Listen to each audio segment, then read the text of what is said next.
Alors, mon ami, sans toi, tout d'abord, premièrement, sans toi, salut. Alors, pour aujourd'hui, bien évidemment, en chimie, nous allons voir comment est-ce qu'on fait pour équilibrer les équations. Mais nous allons voir quelque chose de spécifique, n'est-ce pas? Nous allons parler de l'oxydation en milieu aqueuse et nous allons voir spécifiquement celui du permanganate de potassium. Donc, simplement, cette vidéo sera très, très courte, donc il faut être attentif.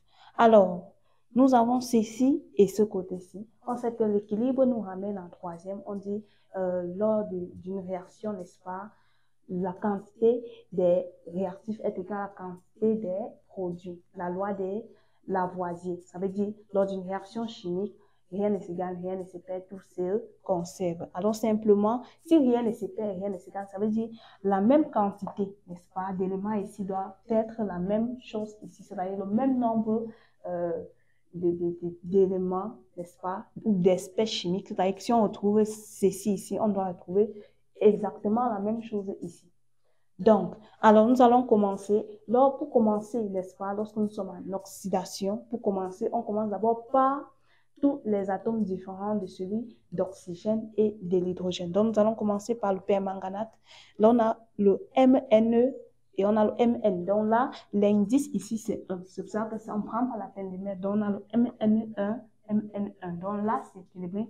Ensuite, entre l'hydrogène et l'oxygène, on commence toujours par l'oxygène parce que vous allez voir pourquoi. Là, nous avons 4 atomes d'oxygène, n'est-ce pas?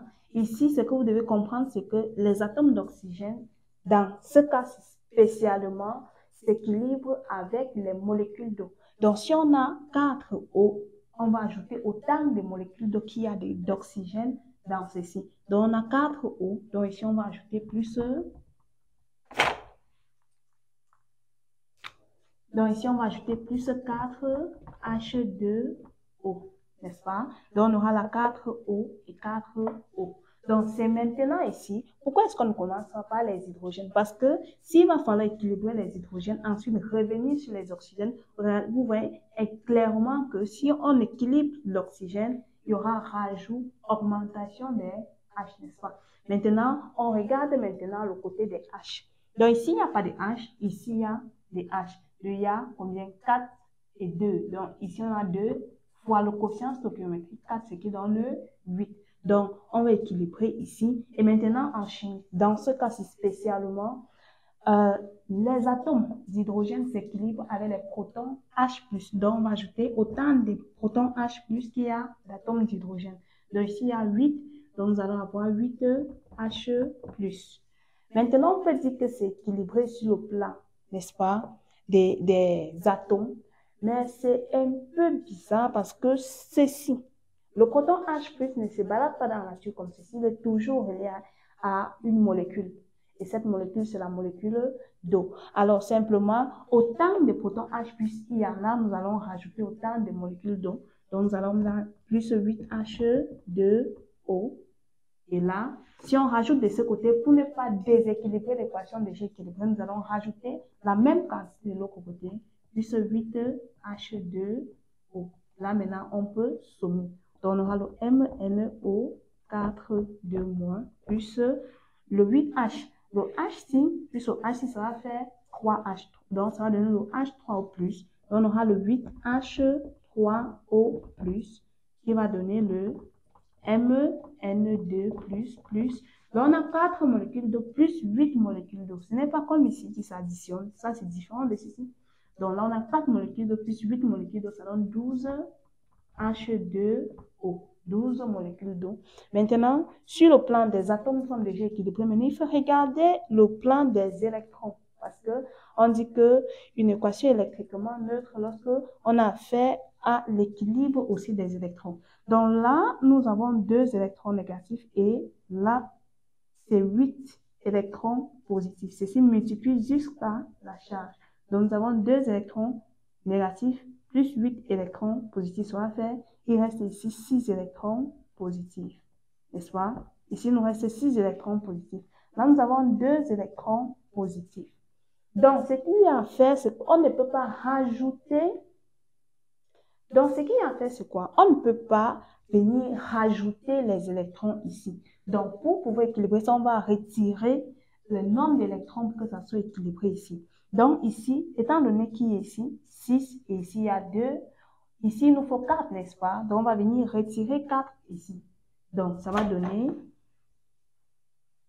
le MENO4,2- plus 8H3O+. Donc, quand on dit retirer, ce n'est pas qu'on va mettre moins. Non, non, on met plus 4E-. Donc, les E-, si on aura là combien? 4E- plus 2E-, ça va faire 6E-. Et là, 8 plus, ça va donner 2- et 2 plus. Donc là, nous serons en équilibre. Donc là, ça va donner le MEN2 plus 12H2O. Alors, on revérifie. On a le MN. On a O4 plus O8, ça donne 12O. Donc, ici, on a 12O. Ici, on a 8 fois 3, ce qui fait 24H. Ici, on a 12 fois 2, 24H. Maintenant, on s'intéresse aux charges. On a 2 charges négatives, plus 4 charges négatives, ça va faire 8 charges. Ça va faire 6 charges négatives, plus 8 charges positives, ça donne 2 charges positives. Ici, on a MN2 plus donc 2 charges positives. Donc, ici, il y a 2 charges positives et 2 charges positives. Donc, c'est équilibré. Ici, en bref, ou bien grosso modo, c'est que tu dois retenir, c'est simplement que quoi?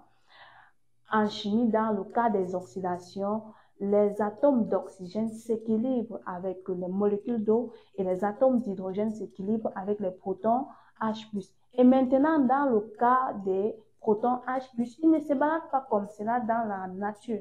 Il faut toujours ajouter autant de protons H+ qu'il y a, on va ajouter autant de molécules d'eau. Maintenant, l'addition des protons H+ là et de notre molécule d'eau va donner l'ion oxonium, communément appelé l'ion hydronium. Donc, c'était tout. Pour la prochaine fois, nous allons voir comment équilibrer une réaction de combustion.